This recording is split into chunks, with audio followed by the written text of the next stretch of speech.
ప్రతి ఒక్కళ్ళు ఒక్కొక్క ఇంట్లో పుడతారు.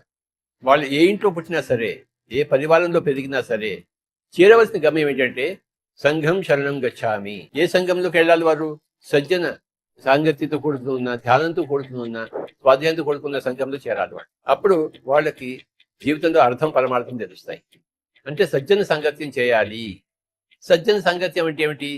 సజ్జనులతో సాంగత్యము. సజ్జనుడు అంటే ఎవరు? సత్యంతో కూడుకున్న జనులు సజ్జనులు. ఏమిటి సత్యము? ఆత్మే సత్యము. శరీరమే సత్యం అని చెప్పేసి ఒక ప్రాపంచికంలో ఉంటారు. ఆత్మే సత్యం అని చెప్పేసి వాడు ఆధ్యాత్మికుడు. ఏదో ఒక ఇంట్లో పుడతాము, పెరుగుతాము. ఆ తల్లి తండ్రి మంచి వాళ్ళే ఉండవచ్చు, కానీ సజ్జనులు కాకుండా ఉండవచ్చు. అంటే సత్యం తెలుసుకోకుండా ఉండవచ్చు. నేను ఒక బ్రాహ్మణుల ఇంట్లో పుట్టాను. అంత మంచి వాళ్లే, చక్కటి శాకాహారులు, చక్కటి సాంప్రదాయాలు అన్నీ ఉన్నాయి. కానీ సజ్జనులు మాత్రం కాదు. అంటే సత్యం తెలుసుకునే జనులు మాత్రం కాదు. శరీరమే సత్యం అనుకుని జీవిస్తున్నవాడు. గుళ్ళు ఉన్నాయి, పూజలు ఉన్నాయి, ప్రార్థనలు ఉన్నాయి, కానీ ఆధ్యాత్మికుడు కాదు, సజ్జనులు కాదు. శరీరమే సత్యము. మనం పుడతాము, చేస్తాము, ఇందులోనే ఉంటుందంత పరిధంతా. అంతేకాని ఆత్మ అనేది ఉంది. ఆత్మ మనం వస్తాము పోతామని లేదు. పుడతాము చేస్తామని లేదు, వస్తాము పోతామని లేదు. అంటే సజ్జనులు కాదు. కానీ నేను చచ్చి చెడి ఒక సజ్జనుడిని అయ్యాను. అంటే సత్యం తెలుసుకునే జనుడిని అయ్యాను. మా ఇంట్లో, మా కుటుంబంలో నేను మొట్టమొదటి సజ్జనుడు. అందరు మంచి వాళ్లే, కానీ సజ్జనుడు మటుకు నేను ఒకరిని. నాకు సత్యం కావాలి. నేను చదవాలి, పుస్తకాలు చదివాను. జీవితం అంతా కష్టపడి సత్యానికి దరి చేరుకున్నాను. ఒక సజ్జనుడిని అయ్యాను. ఎప్పుడైతే నేను సజ్జనుడు అయ్యానో, నా ఆత్మ గురించి నేను తెలుసుకున్నాను, ఆత్మ సత్యం తెలుసుకున్నానో, నా పేరు సజ్జనుడు, సత్యం తెలుసుకున్న జనుడు. ఇప్పుడు విస్తారమైన ఆత్మ కుటుంబీకుల సంఘం వచ్చింది. త్రిజగతి సజ్జన సంగతి రేఖ భవానవ తరణే నౌక. ఇది very important statement from Bhajagovindam by ఆదిశంకరాచార్యుల వారు.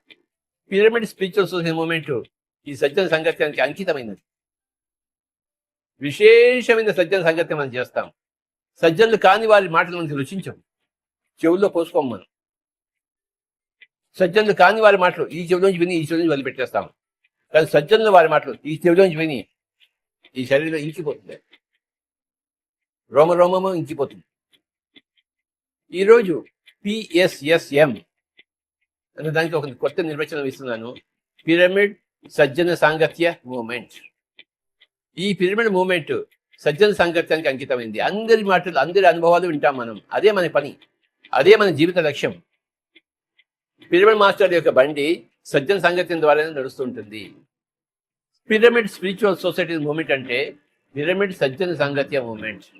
పుస్తకాలు చదవకపోతే మనకి మహాత్ముల సందేశాలు మనకి తెలియవు. Spiritual science is the most important science. మనం అందరం అదే చదువుతున్నాం. అక్కడ అన్ని పుస్తకాలు ఉన్నాయి, అన్ని spiritual science. Torkom Saraydarian, Lobsang Rampa, Annie Besant, Leadbeater, చిన్న రాజదాస, Swami Rama, Yogananda Paramahansa, Richard Bach, Carlos Castaneda, D T Suzuki, Alan Watts. లెక్కలేంతమంది స్పిరిచువల్ సైంటిస్ట్ ఉన్నారు భూమండలంలో, లెక్కలేంతమంది. వాళ్ళందరి దగ్గర మనం నేర్చుకోవాలి, వాళ్ళ పుస్తకాలు చదవాలి. ధ్యానం ఎంత ముఖ్యమో స్వాధ్యాయం అంత ముఖ్యము.